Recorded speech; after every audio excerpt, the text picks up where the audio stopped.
Hello mga kalokban, so meron tayo ngayon dito pinapacheck nila ma'am and sir TV nila na 49 inches na Samsung. Ayan. So ang problema po nito, may sound pero walang picture. Ayan. So may backlight po siya, buwang backlight, buwang board, buwang power supply. So ang inches po niya ay 49 inches. So ito pala, wala pala tong screwless siya. So clip lang po yan. Yan yung mga Samsung, lalo yung mga bagong labas ngayon.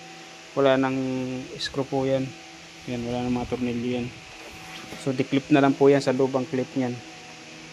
So kung wala kang idea magbukas nito, pwede mo masira ang TV o yung screen pag pinirasa. So yan. So ngayon buksan natin, screwless.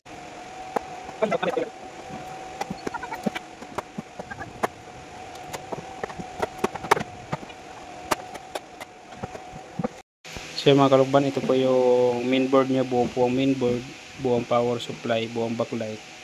So either na dito ang problema sa T-con or sa panel. So check natin ito mga kalugban.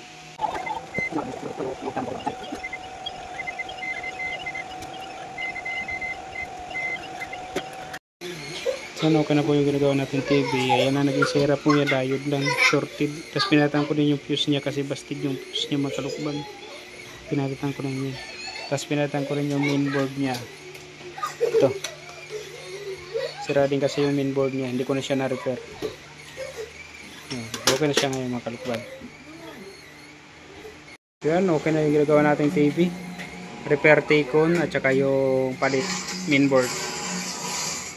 Yan yung pinalitan natin. Mainboard. At saka yung T-con, ni-repair natin, may shorted. Yung T-con niya. Ayos na.